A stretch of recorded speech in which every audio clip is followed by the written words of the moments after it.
ngikhuzelene umama ngoba umama kumele ngabe uyo-retire manje uno-50 something kodwa umama nangu evusa isoka. Uprincipali ubaba uhlatshwayo. Okay, umama naye umetron esibhedlela-ke. Okay, at least bafundile bobabili. Uhlatshwayo-ke ufika nomntwana wakhe kulomshado, uSimomondiya. Kuthi umama ufika nami kulomshado. Sesimuve in together-ke manje sihlala ndawonye. Ubaba Hlatshwayo uthengisa umuzi wakhe wazohlala la ekhaya because bashade in community of property apparently. Ngicela ukuntshela ukuthi ubaba Hlatshwayo uyalihlanganisa ikhaya. Yabona ngangacabanga ukuthi kuzoba mnandi kanjena. Mina phela angikaze ngikhule ekhaya elinobaba, ngikhule nje ngikhuliswa i-single parent. Kumnandi ekhaya kunobaba, kufudumelwe, uyambona nje ukuthi wenza ama-activities ukuthi sihlangane njengomndeni. Kodwa inkinga iyodwa ukuthi mina ngine-crush kwingane kaBaba Hlatshwayo. Nengane kaBaba Hlatshwayo nayo ine-crush kumina. So sinama-conversation nje esiwenzayo emakhoneni sibhudubhudu. Ingihlebeleke ingane ukuthi hayi bo bayahamba bathi baya kwi-honeymoon ngoba phela seloko babhala bambobhala enkantolo abayanga kwi-honeymoon. Ngicela ukuntshela bathi nje beflathela imoto iduma. Mina noSimomondiya sabe siphezulu kwa each other. Kwaba mnandi kwanje ya. Inkinga iqala lana-ke sengiyayibona ukuthi hayi cha phela ngathi ngikhulelwe-ke la. Izimpawu zikhomba ukuthi ngikhulelwe, nesisu sami siyaqala nje, amabele mangaka, ibhahazi. Ngisebenzisa i-pregnancy test-ke bakwethu. Yawazi lo ma-minute ulinde i-pregnancy test.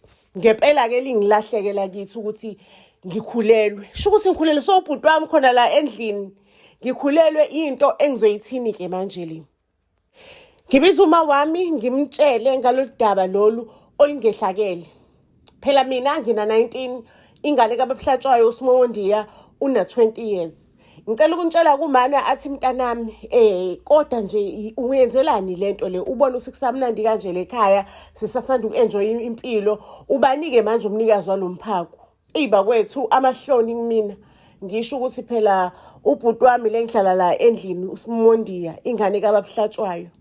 Ngicela ukuntshela ukuthi uma we-stressed more esethola ukuthi ingane kaBaba Hlatshwayo ithi yona iyangithanda ngubambo lwayo, isibonile nje ifuna ukuthi nayo sihambe siyobhala njengobaba nomama, indaba yethu ibe official, sivelane simuvele ekamereni elilodwa. Yona iyaqala ukuze uthando, ijolile impela before kodwa ubambo-ke leli. Uma wephathe kabuhlungu ngoba bizisho ukuthi umpumelelo omsele kunamakhosikazi awu2 kwi-age yami. Mina yini ningibangisani ningafuni ngibe nonkosikazi oyedwa at the age of 20. Ngicela ukuntshela ukuthi emva kwaloko sho ukuthi abazali sebegcine sebevumile-ke. Hayi-ke nasi sesijabulile ukuthi okay sesizoshada-ke manje sibe nengane yethu ngokusemthethweni. Ngicabuza-ke uhusband to be uhamba nobani? Uhamba nomamezala wakhe stepmother wakhe lana. Bahambe bayothenga into ey'ncane because sizohamba siyobhala ngakusasa. Mabe sesibuya kobhala kuzobe sekuba nomcimbi omncane lendlini, some dinner nyana, yabona, some sort of a celebration, something small for umndeni omncane. Okubuhlungu-ke ukuthi ababange besabuya kulozo y'tolo uma kanye noSimomondiya isoka lami bahlikelwa inhlekelele yengozi yemoto basala enkundleni. Ubuhlungu engangibuzwa lapho, ngikhulelwe nangubaba wengane usedlulile, angisanama, sengisele ne-stepfather, angazi ukuthi isasa azosiphatha kanjani because lo muzi wasekhaya sekuwumuzi we-stepfather. Ifa likamama, impesheni nani sizosala kumama. Yabona nje inhliziyo yami ihlangahlangane. After ngigcotshwa kwabazali, ngicela ukuntshela ukuthi ila kwaqala khona isiphithiphithi sangempela. The time umama noSimomondiya beshonile, angisho mina ngikhulelwe, ingane iyakhula la eswini. Angazi, ngibe ne-confusion ukuthi engathi nje ngithandiswa manje leli khehla leli uBaba Hlatshwayo, shuthi uyise kasoka lami, ustepfather wami. Ngithandiswa leli khehla. Yabona nje mengihleli nalo ngixoxa nalo kuphelele. Niyakwazi nani ukuthandiswa ukuthi uvela uthandiswe nje umsangano wento. Mina-ke ngangithandiswa uBaba Hlatshwayo. Angazi ubaba Hlatshwayo ukuthi wamine nje kanjani ukuthi ingqondo yami ayiconvince ngale nkathi ngisamthandisa ukuthi yazi ukuthini asivelane sibhale mina nawe ukuze le ngane le ikhule kube khona mina esitifiketini sayo kube ngathi ngubaba wayo ikwazi ukuthi inakekele kahle ngiyikhulise ithola amafayo nani kanjani. Hake bakwethu angazi nami ngaconvincewa yini ngandlela engangimthandiswa ngayo ubaba Hlatshwayo. Wathi mangabe ngicabuza angigxumanga ngihlale lapha ngasale nami sengicabuza back ikhehla ivondolozi lekhehla. Yathi ingane ingazalwa kwangathi ngivuka ephushweni ngivuka ngiphaphama eceleni kukababa uHlatshwayo. Ngenzani nekhehla senza nani nekhehla Nkosi yami Jesu Maria mayi ikhehla lilana lingxine bhabha liyacabuza ngeindebe zalo ezinuka ukuguga. Uyalazi ikhehla nje linephunga lalo lokuguga bakwethu ningangiphikisi ikhehla noma linganemali kanjani linephunga lokuguga. Hayi ngicela ukuntshela ke nathi ikhehla lingihleli la kodwa into engizoyithini because sishade out of community of property if ngiyamdivorce manje ngizoxoshwa la nginayo indawo yokuhlala. Ingane yami ubani ozoyithengela amanabukeni ubani ozongisiza ngikhulisa ingane inangina sent ngizohlalaphi mabe ikhehla lingixosha lana. Kanti ikhehla imali isazongitshengisa ukuthi ubani istering lingangihlukumezi kanje ikhehla lingithuka ikhehla lidelela. Yey ngisho nesipune ngisifaka emlomeni sasikhulunyela ukuthi imali yami le imali yami ukhohliwe urwa ukuthi nemali yamawami ikhona la. Ukhohliwe uR niyazi uR urwa stand for what? Stand for Ake likhohliwe ke ikhehla ke seliyakhuluma ikhehla liyangihlukumeza ikhehla yonke into ukuvuka ekseni kwesitifiketi le kwakuthiwa ikhehla lizobhalwa ukuze ingane yami inherit yonke into alizange sabhala isitifiketi ukuthi ubaba walengane. Wathi mina mungibheka nje ngina 60 something ngingazala kanjani uswana mina ungazongitshela nje inyoso la ungazongitshela nje iR usho ikhehla lisho kumina. Ngicela ukuntshela bafethu ukuthi ngase ngihlukumezekile lize lithi ngisho kangidivorce uzoyapi ubani uzokuthatha intombazane engakwazi ukuyiphatha eyaqoma endlini iliphi ikhaya izoba comfortable ukuthi uzohlala kulona ngoba uzofika uswiphe kwandoda yakhona leyo. Ngisho nezihlobo ziyasaba ukuzwela ngoba uzofike udle ubanana udle nekhasi winkinga yengane winkinga.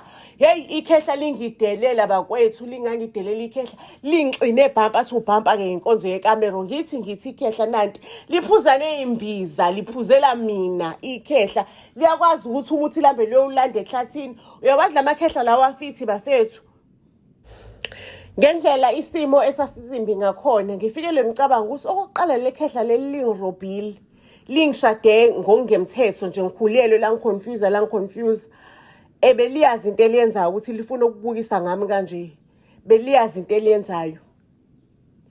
Ngibe nemicabango eminyama ukuthi what if ngithola abantu abazolisalisa enkundleni ikhehla. What if nje ngithola ingqovungqovu yomuntu ozolisalisa enkundleni ikhehla but ngiyophila kanjani noNembeza sengazi ukuthi ngisalise umuntu enkundleni. Kodwa impiloni le ngiyiphilayo vele ngiyaphila yini mangabe ngidelelwa kanje ngihlukunyezwa kanje. Ngiphinde futhi ngibe neminye imicabango yokuthi hey mhlawumbe angisukume ngizimele ngizakhe. Mangabe ngithi ngiyacela imali ekhehleni ngicela imali uthi hayi ngicela ukuthi ngifuna mhlawumbe ukuthenga ama-weaving wadayise lithi ikhehla ngisho ukudla kukhona konke lekhaya ngiyakondla udla imali zami ulele embhedeni wami uhlele emzini wami pho ukhala ngani ntombazane ndini. Ngagcina sengiqokelele imali yokuthi ngiphume nje ekhaya ngihambe ngiyoqasha iroom ngithole nombhede ngishiye kwasani ekhaya ngiphume nje ne-ID yami nezimpahla zami zokugqoka. Ngempela kwagcina sekwenzekile ngaliqasha iroom. Mengiqasha iroom ngacela abantu abanezingane ezincane babe bathathu futhi benokusebenza ebusuku bexakekile nje ngezingane. Ngicela ukungcinela izingane zilale nami ninekuseni ngizovuka ekseni mina ngiyidelive izingane emzini yenu noma nidlule nilande. Ngicela ukutshela ukuthi ngayikhulisa lezo izingane ngathola ngithola ihlangana imali ngikwazi ukukhokha irent ngigcine sengikwazi ukuthi ngithola istand ngagcine sengivula nje i-day care ingqovungqovu ye-day care. Impilo yami iyaqala kabusha ngafunda ukuyimela sometimes yazi ukuphapha kuyinkinga because if ngangingakhulelwanga ngisasemncane mhlawumbe ngangokwazi ukuthi ngiqhubeke ngifunde ngilungise impilo yami. Bheka manje sengihluphekela umntwana ngizama ukuyihlanganisela nami impilo anginamzali ozongigadisa umntwana. Sometimes ukuphapha nje usasemncane ulotha ama-feelings ongawa-understand nokwa-understanda kwayiwena uzukhohlwe ukuyivikela angi-understand ukuthi kwakuyiyiphi le level yokuba isithuphethu ukuthi ngikhohlishele ukuyi-prevent nokuyi-protecta ngiye enkonzweni ekamelo ngingayiprotectile. Kodwa-ke isiZulu sithi sifunde emaphutheni ethu because njengamanje ngavuka ngayithatha ngayivuthulula ngine-daycare yami ngiphethe iy'ngane zabantu ngiyahola ngiyakwazi ukuyi-maintain-a nami.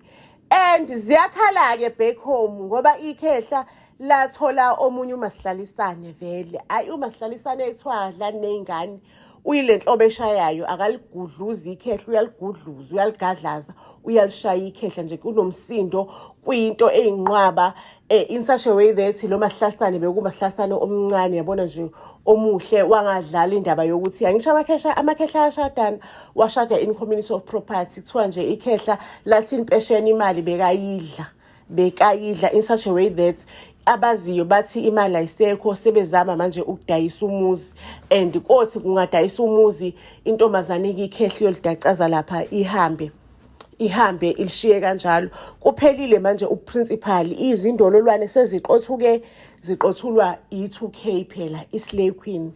Buzz SA to all social media platforms. Ngizosibeka lapho-ke isitori sethu sanamhlanje iyalala ibonene ey'torini ey'landelayo. Buzz SA sinithanda kakhulu.